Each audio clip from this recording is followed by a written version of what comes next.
नांदगाव खंडेश्वर तहसील अंतर्गत राजुरा येथे पावसामुळे गावातल्या नदीजवळ असलेल्या शेतामध्ये पाणी शिरू नये म्हणून एक मोठा खंदक खोदण्यात आलेला आहे। हा खंदक जवळपास 15 ते 20 फूट खोल आहे। याला गावाकडच्या भाषेमध्ये लांघ असे सुद्धा म्हणतात।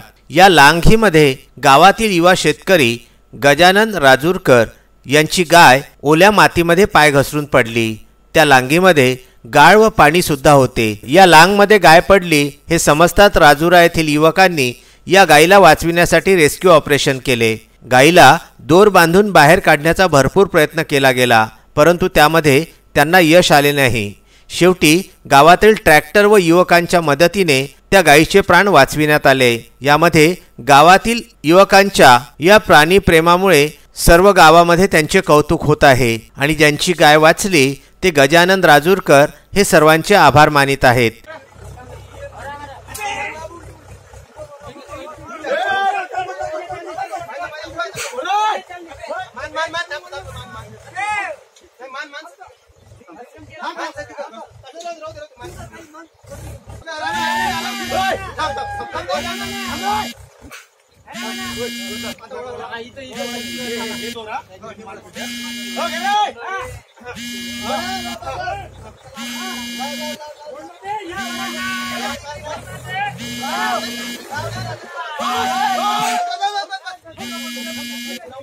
या रेस्क्यू ऑपरेशनला मदत करण्यासाठी गावामधील अंकुश पाटील, सागर काळे, अमित खाडे, प्रशांत सूर्यवंशी, भूषण काळे, अरविंद अमदुरकर, वैभव काळे, तेजस खाडे यांनी संपूर्ण मदत केली। तसेच हरिदास काळे यांनी ट्रॅक्टर देऊन त्या गायीचे प्राण वाचविले। ही गाय वाचविताना कुठलीही शासकीय मदत घेण्यात आली नाही हे विशेष। या गायीला वाचविण्यासाठी गावातील तरुणांनी आपल्या जीवाची पर्वा न करता गायीचे प्राण वाचविले। जमीन ओली असल्याने त्यांचे पाय सुद्धा घसरत होते आणि ते त्या लांघीमध्ये पडण्याची भीती सुद्धा होती। विदर्भ न्यूज करिता पवन काकडे यांचा राजुरा येथून हा वृत्तांत।